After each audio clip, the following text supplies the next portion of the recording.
नमस्कार, आर्या न्यूज देख रहे हैं आप। मैं हूं आपके साथ प्रियंका तिवारी। खबरों को विस्तार से जानेंगे। मैनपुरी से खबर है, जहां पर आपको बता दें कि सपा सुप्रीमो अखिलेश यादव करहल पहुंचे। करहल में पत्रकारों से बात करते हुए उन्होंने बीजेपी सरकार को जमकर निशाने पर लिया। निकाय चुनाव के आरक्षण पर पूछे गए सवाल के जवाब में उन्होंने कहा कि आरक्षण में भेदभाव हुआ है।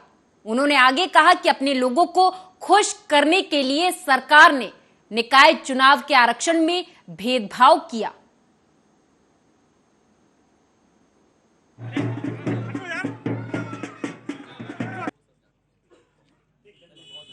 समाजवादी पार्टी से डर के जीएसटी पे रोक लगाई छापे पर। मुझे याद है जिस समय व्यापारियों ने मुझे मैसेज किए और व्यापारियों ने जिस तरीके से कहा कि जीएसटी के बहाने ये अधिकारी दबाव बना रहे हैं और इससे व्यापार नहीं बढ़ेगा, व्यापार घटता, व्यापारी का उत्पीड़न होता और साथ ही साथ नए रूप का ही भ्रष्टाचार को जन्म देता। और आप जानकारी कर लीजिए, जहां भी छापा पड़ा है वहां भ्रष्टाचार अगर शामिल नहीं है तो बताइए। समाजवादी पार्टी और व्यापारियों से घबरा करके भारतीय जनता पार्टी की सरकार ने छापे की रोक लगाई है। जिस तरह से निकाय चुनाव में हाईकोर्ट ने रोक लगाई, क्या लगता है कि आनंद फानन ही आरक्षण घोषित किया गया? आरक्षण में भेदभाव हुआ है, कुछ अधिकारियों की मनमानी और कुछ सीमित मंत्रियों ने मनमानी कर करके ये आरक्षण व्यवस्था लागू की थी। हर जिले में आप भेदभाव देखेंगे, पिछड़ों को जितना मिलना चाहिए तो उन्हें नहीं मिला, जो SC ST समाज है उसके जो आरक्षण होता उनको नहीं मिला। जाने कितने रूप में भेदभाव किया इन्होंने। अपने लोगों को खुश करने के लिए, संतुष्ट करने के लिए ये सरकार ने भेदभाव किया और नगर निकाय से सरकार भाग रही है। क्यों? समाजवादी पार्टी से डर के जीएसटी पे।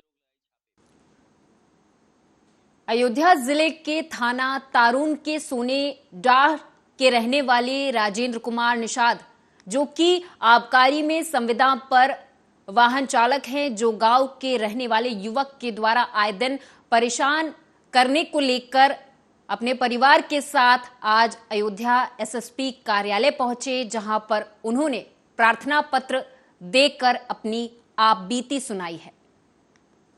निवासी हैं, थाना तारून गयासपुर क्षेत्र है और हम इस मामले में यहाँ कप्तान साहब के यहाँ आए हैं।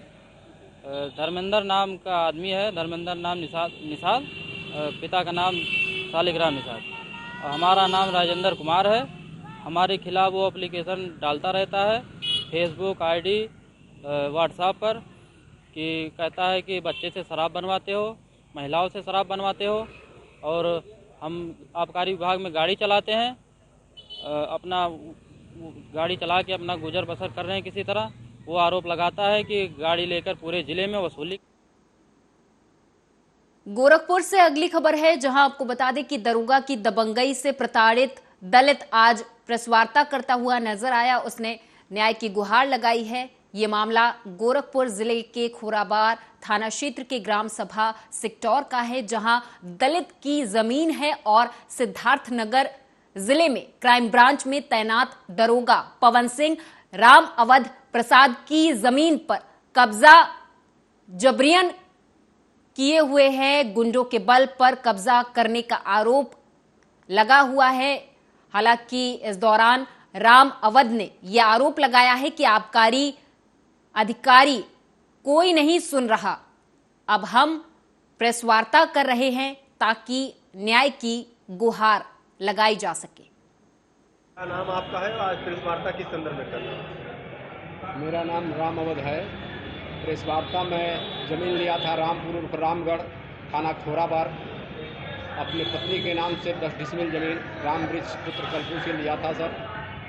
मेरे ज़मीन पर चौहद्दी दे करके मैं चारों तरफ बाउंड्री वॉल करवा दिया था, जिसको पवन सिंह इंस्पेक्टर हैं जो सिद्धार्थनगर में अपने गुंडों के साथ आकर के और हमारी ज़मीन को कब्जा कर रहे हैं। 1 साल बाद 2009 में इनसे रामवृक्ष जी से उन्होंने बैनामा कैसे फर्जी करवाया कि क्या करवाया, और इस समय वो हमारे ज़मीन पर हावी हो रहे हैं, जिससे हम लोग पीड़ित हैं सर। महाराज जी के यहाँ भी हम लोग गए थे, वहाँ भी वो थाने को लिखा गया था, SSP साहब को लिखा गया था सारे ज़िले के अधिकारियों को, डीएम को, एसएसपी साहब को, कमिश्नर साहब को और माननीय एसडीएम साहब को भी हम सब दे चुके हैं पत्र, और मेरी कोई मदद नहीं हो रही है। और रोज़ हमारे हम एक न एक काम कर रहे हैं सर। उनको कोई एतराज़ नहीं है कि अनुसूचित जाति की ज़मीन कैसे वो ले लिए, अनुसूचित जाति वो छिपा करके। और मिर्जापुर से खबर है, जहां आपको बता दें कि बीते अगस्त माह में जनसुनवाई के दौरान एक शिकायती प्रार्थना पत्र प्राप्त हुआ, जिसमें आवेदिका सुरसती देवी थाना मुगलसराय जनपद चंदौली के द्वारा नामजद अभियुक्तों के खिलाफ फर्जी दस्तावेज और आधार कार्ड तैयार करा के अवैध ढंग से जमीन अपने नाम रजिस्ट्री कराने के संबंध में तहरीर दी गई थी। एक गैंग को बस्ट किया गया है जो कि फर्जी आधार कार्ड एवं फर्जी डॉक्यूमेंट बना के जमीनों का बैनामा कराते हैं। इसमें 3 लोगों को गिरफ्तार किया गया है। पूरा मामला इस तरीके से है कि जन सुनवाई के दौरान एक महिला सुरसती देवी मेरे पास आई थी। उन्होंने बताया था कि उनकी जमीन को उनकी जगह पे दूसरे व्यक्ति को खड़ा करके बैनामा करा लिया गया है, जो कि करीब करोड़ों में जो जमीन थी वो। इस पे तत्काल मुकदमा पंजीकृत करके थाना अदलहाट पे जो हमारी क्षेत्राधिकारी चुनार है उनके नेतृत्व में टीमों का गठन किया गया था। इस घटना को वर्कआउट जब किया गया तो इसमें 3 अभियुक्त रमेश यादव, संदीप और संतोष प्रजापति, इन तीनों को गिरफ्तार किया गया है। इन्होंने पूछताछ में ये बताया कि इनकी टीम के द्वारा सुरसती देवी का एक फर्जी आधार कार्ड वो तैयार किया गया और उनकी जगह पे एक दूसरी महिला शांति उर्फ फूलपत्ती देवी, उनको खड़ा किया गया रजिस्ट्री के लिए, और वहां पे ले जाके सुरसती देवी की जमीन को दूसरी महिला को खड़ा करके फर्जी आधार कार्ड का इस्तेमाल करके उसकी जमीन को बेच दिया जाता है और उसके बाद ये जमीन बेची जाती है रमेश यादव के नाम। बाराबंकी में यात्रियों से भरी बस में अचानक आग लग गई। आग लगने से यात्रियों में अफरा तफरी मच गई। बता दें आपको कि संत कबीर नगर से लखनऊ ये बस जा रही थी। वहीं सूचना के बाद मौके पर पहुंची पुलिस और दमकल विभाग की टीम ने कड़ी मशक्कत के बाद आग पर काबू पा लिया। भीषण आग में बस जलकर खाक हो गई है। सफदरगंज थाना प्रभारी अभिषेक तिवारी ने सभी यात्रियों को सुरक्षित स्थान तक पहुंचा दिया था।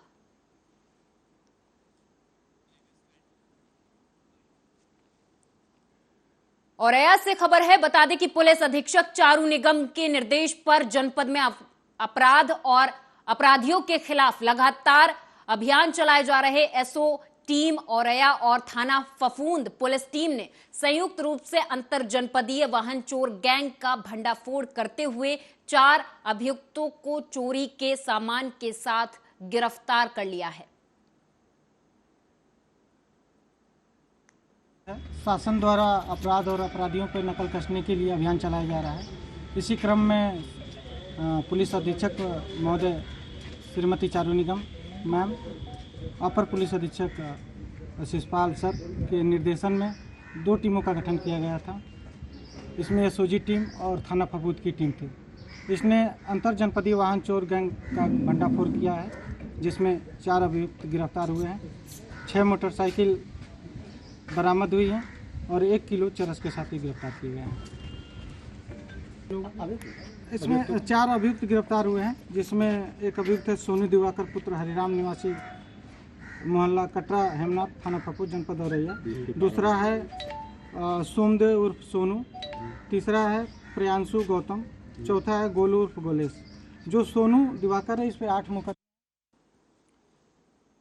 रायबरेली में खुदाई के दौरान पत्थर की मूर्तियां बरामद हुई हैं। पत्थर की ये मूर्तियां बरामद हुई हैं। मूर्तियां देखने से काफी प्राचीन लग रही हैं। अज्ञात देवी की इन मूर्तियों की बनावट सैकड़ों वर्ष पुरानी परंपरा के अनुसार है। ये मूर्तियां लालगंज तहसील के सरेनी ब्लॉक में लोहरा मऊ स्थित प्राइमरी स्कूल की बाउंड्री खुदाई के दौरान बरामद हुई हैं। डीएम माला श्रीवास्तव ने मूर्तियों की प्रारंभिक जांच के लिए एसडीएम लालगंज को निर्देश देते हुए प्रशिक्षु आईएएस अंकिता जैन को इसकी पुरातत्विक महत्व का पता लगाने के लिए आवश्यक दिशा निर्देश दिए हैं।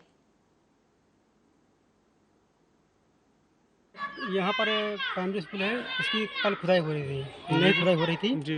तो उसी में कल ये दोपहर 1 बजे के बाद 1 बजे लगभग निकली ये मूर्ति, और उसको निकालने में कम से कम 1-2 घंटे लगे हैं। फिर उसके बाद इसको धो के वहाँ पर स्थापित किया गया है, रखा गया है। लगभग कितनी पुरानी लग रही है मूर्ति? ये काफ़ी।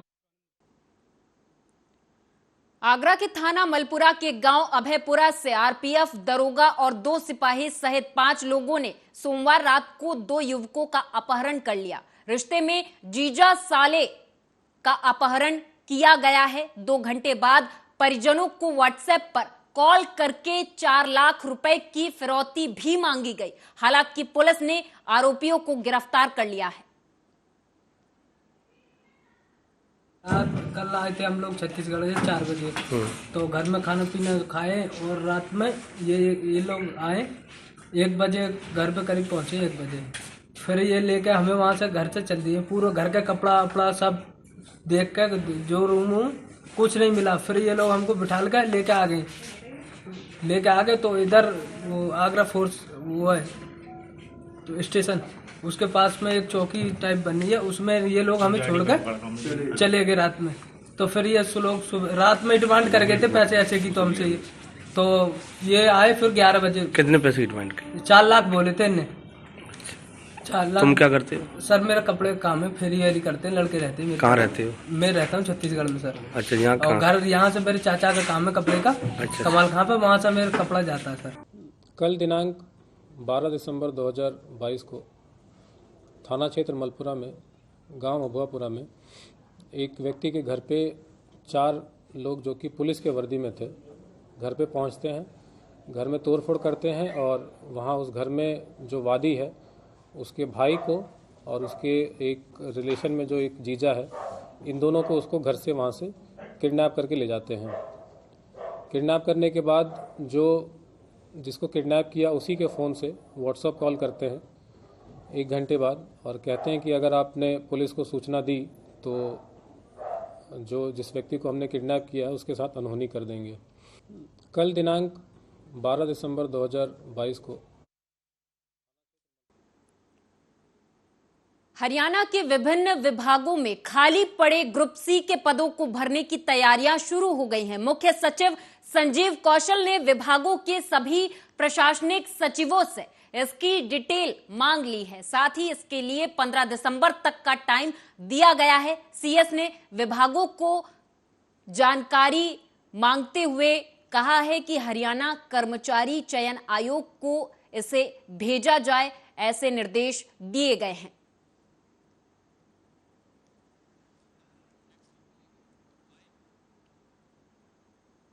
पंजाब के राज्यपाल बनवारी लाल पुरोहित से मिलने के लिए पंजाब के पैरा ओलंपिक के प्लेयर्स पहुंचे थे। पंजाब सरकार से पिछले लंबे समय से मिलने का समय एथलीट्स मांग रहे थे, पर उन्हें ना तो मुख्यमंत्री भगवंत मान ने समय दिया और ना ही पंजाब के खेल मंत्री ने, जिसके बाद अंत में थक हार कर पंजाब के राज्यपाल के पास एथलीट्स पहुंचे। राज्यपाल से मुलाकात के बाद एथलीट्स को फिर से उम्मीद जागी है कि उनकी डिमांड पूरी हो सकती है।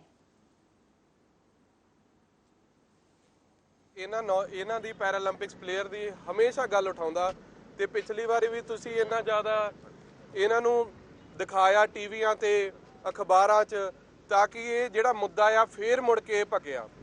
ਅੱਜ ਅਸੀਂ ਮਾਨਯੋਗ ਗਵਰਨਰ ਸਾਹਿਬ ਨੂੰ ਮਿਲ ਕੇ ਆਏ ਆ ਤੇ ਗਵਰਨਰ ਸਾਹਿਬ ਨੇ ਸਾਨੂੰ ਇਹੀ ਆਸ਼ਵਾਸਨ ਦਿਆ ਆ ਜਿਹੜੇ ਪੈਰਾਲੰਪਿਕਸ ਪਲੇਅਰ ਜਿਨ੍ਹਾਂ ਨੇ ਇੰਡੀਆ ਦਾ ਨਾਮ ਰੋਸ਼ਨ ਕਰਿਆ, ਆਹ ਝੰਡਾ ਇੰਡੀਆ ਦਾ ਆ, ਜਿਨ੍ਹਾਂ ਨੇ ਇੰਡੀਆ ਦਾ ਉੱਥੇ ਨਾਮ ਰੋਸ਼ਨ ਕਰਿਆ ਜਿੱਥੇ ਹੋਰ ਮੁਲਕਾਂ ਦੇ ਪਲੇਅਰ ਵੀ ਆ ਕੇ ਖੇਡਦੇ ਨੇ, ਤੇ ਉਹ ਪਲੇਅਰ ਕਿੱਦਾਂ ਸੀਐਮ ਭਗਵੰਤ ਮਾਨ ਸਾਹਿਬ ਦੀ ਕੋਠੀ ਦੇ ਬਾਹਰ ਕਿੱਦਾਂ ਉਹਨਾਂ ਨਾਲ ਧੱਕੇਸ਼ਾਹੀ ਕਰਕੇ ਉਹਨਾਂ ਨੂੰ ਚੱਕ ਬੇਨਤੀ ਹੈ ਕਿ ਮੈਂ ਨਾ 100% ਹੈਂਡੀਕੈਪਟ ਆ ਜੀ, ਡਾਕਟਰਾਂ ਨੇ 100% ਹੈਂਡੀਕੈਪਟ ਐਲਾਨਤਾ ਜੀ। ਇਸ ਦੇ ਬਾਵਜੂਦ ਵੀ ਮੈਂ ਨੈਸ਼ਨਲ ਤੇ ਇੰਟਰਨੈਸ਼ਨਲ ਪੱਧਰ ਤੇ ਖੇਡਿਆ। ਜੇਕਰ ਨੈਸ਼ਨਲ ਜਾਂ ਇੰਟਰਨੈਸ਼ਨਲ ਏਸ਼ੀਆ ਪੱਧਰ ਦੀ ਰੈਂਕਿੰਗ ਦੀ ਗੱਲ ਕਰਾਂ ਤਾਂ ਅੱਜ ਮੈਂ 4 ਏਸ਼ੀਆ ਰੈਂਕਿੰਗ ਦੇ ਵਿੱਚ ਆ। ਪਰ ਬੜੇ ਦੁੱਖ ਦੀ ਗੱਲ ਹੈ ਕਿ ਮੈਨੂੰ ਹੈਂਡੀਕੈਪਟ ਹੋਣ ਦਾ ਉਦੋਂ ਮਹਿਸੂਸ ਹੋਇਆ ਜਦੋਂ ਮੈਂ ਇਹਨਾਂ ਸਰਕਾਰਾਂ ਅੱਗੇ ਹੱਥ ਅੱਡੇ ਕਿ ਮੈਨੂੰ ਖੇਡਣ ਵਾਸਤੇ ਸਮਾਨ ਚਾਹੀਦਾ, ਮੈਨੂੰ ਨੌਕਰੀ ਚਾਹੀਦੀ ਹੈ ਜਾਂ ਮੈਨੂੰ ਇਹ ਟ੍ਰੇਨਿੰਗ ਕਰਨ ਵਾਸਤੇ ਮੈਨੂੰ ਹੈਲਪ ਦੀ ਲੋੜ ਹੈ। ਜਦੋਂ ਮੇਰੇ ਨਾਲ ਕੰਪੀਟੀਸ਼ਨ ਹੁੰਦਾ ਬਾਹਰਲੇ ਮੁਲਕਾਂ ਦੇ ਪਲੇਅਰਾਂ ਨਾਲ ਤਾਂ ਉਦੋਂ ਇਹ ਮਹਿਸੂਸ ਹੁੰਦਾ, ਸ਼ਰਮ ਮਹਿਸੂਸ ਹੁੰਦੀ ਹੈ ਕਿ ਅਸੀਂ ਪੰਜਾਬ ਤੋਂ ਆਏ ਹਾਂ, ਕਿਉਂਕਿ ਉਹਨਾਂ ਦੀਆਂ ਫੈਸਿਲਿਟੀਆਂ ਤੇ ਸਾਡੀਆਂ ਫੈਸਿਲਿਟੀਆਂ ਬਿਲਕੁਲ ਨਹੀਂ ਰਲਦੀਆਂ। ਉਹਨਾਂ ਕੋਲ ਵਧੀਆ ਕੋਚਾਂ ਦਾ ਪ੍ਰਬੰਧ ਆ, ਵਧੀਆ ਸਮਾਨ ਦਾ ਪ੍ਰਬੰਧ ਆ, ਵਧੀਆ ਨੌਕਰੀਆਂ ਉਹਨਾਂ ਕੋਲ, ਇੱਕ ਇੱਕ ਪਲੇਅਰ ਤੇ ਤਿੰਨ ਜਿਹੜੇ ਉਹਨਾਂ ਦੇ ਹੈਲਪ। पंजाब में किसान मजदूर संघर्ष कमेटी की ओर से अपनी मांगों को लेकर पंजाब के जिला डिप्टी कमिश्नर के दफ्तर के बाहर किसानों ने जोरदार नारे लगाए। वहीं किसानों ने आज मोगा में एक प्रेस कॉन्फ्रेंस की, जिसमें उन्होंने बताया कि हमें धरना देते हुए आज 19वां दिन हो गया है, लेकिन अभी तक सरकार की ओर से हमारी मांगों की तरफ कोई ध्यान नहीं दिया गया है। ਕੀਤੇ ਜਾਣੇ ਆ ਤੇ ਕੱਲ ਤੋਂ ਜਿਹੜੇ ਟੋਲ ਫ੍ਰੀ ਕੀਤੇ ਜਾਣੇ ਆ ਪੂਰੇ ਪੰਜਾਬ ਦੇ ਭਰ ਦੇ ਸੂਬੇ ਜਿਹੜੇ ਟੋਲ ਆ। ਅਗਲੀ ਰਣਨੀਤੀ ਕੀ ਹੈ ਤੇ ਪ੍ਰੈਸ ਕਾਨਫਰੰਸ ਵਿੱਚ ਕੀ ਅੱਜ ਅਹਿਮ ਰਹਿਣ ਵਾਲਾ ਜੀ?